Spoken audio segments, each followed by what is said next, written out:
Hey guys, it's John with nrsng.com, and today we're going to talk about preload versus afterload. What are these two numbers? Why do they matter? And we'll just do a really quick video about what these are, what they mean. If you hang on till the end of the video, I'm going to give you a little chart that's going to help you kind of make sense in your mind about what exactly is going on. Okay? So to start, here's our heart. Okay, we have our atria on top, ventricles on bottom. Here's our mitral valve. And here's our aortic valve, and this is going to be the aorta pumping blood out to the body. So primarily to talk about preload and afterload, we're going to kind of talk about the left side of the heart. Left atria, left ventricle, aorta, and mitral valve. Okay? So before we do that, we need to understand where preload and afterload come into the game. Okay, so first of all, we have what is stroke volume. Stroke volume is the volume of blood pumped out of the heart with each beat. And normally, stroke volume is going to be 60 to about 120 mils per beat. Okay, so that is our parameter that we're kind of looking at. How much blood is going out of the heart with each beat? Okay, and there's three things that affect stroke volume. First is going to be contractility. And contractility is really the squeeze of these ventricles. How hard are these ventricles squeezing to push blood out? And we can talk later about things that will affect that. But so it's really the squeeze of these ventricles. Okay. The other two things that are going to affect how much volume is going out of the heart with each beat is going to be preload, and I'm sure you guessed it, afterload. Okay. So preload and afterload are one of the three parameters that directly affect stroke volume. Okay, so we'll go back over here to our heart. So over here on our heart, we have our atria, ventricles, and our aorta. Okay, so preload, when we talk about preload, what we're talking about is we're really kind of talking about a volume. Okay, so preload comes down to how much volume is in the ventricles at the end of diastole. Okay, so the number that we're really kind of looking at here is end diastolic volume. Okay, and we know that diastole is when the atria are contracting. Okay, so during diastole, atria are going to contract, and what's going to happen with that is it's going to push blood down into our ventricles. Okay, so that is preload. It's a volume of blood at the end of diastole. Okay, and so the number that we're looking at is end diastolic volume. All right, so mitral valve is going to open. Blood is going to go from atria to ventricles. It's going to fill the ventricle, and that is our end diastolic volume. That's the preload. Okay, afterload, on the other hand,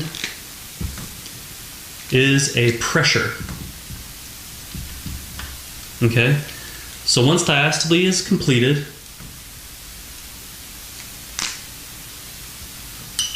the mitral valve is going to close. And the next thing that needs to happen is the aortic valve needs to open. But in order for that aortic valve to open, it has to overcome a very specific pressure. It has to overcome the pressure of the volume in the system keeping the aortic valve closed. Okay, so there's always blood throughout our entire bloodstream, right? And that blood creates a pressure. You know, that's our blood pressure. That's our systolic and then our diastolic pressure, of course. So that blood that's sitting in the system is going to exert a pressure. Okay, so we have a pressure coming back on here. So our afterload is the pressure required to open the aortic valve. Okay? And the two numbers that we're going to look at for that are systemic vascular resistance and pulmonary vascular resistance.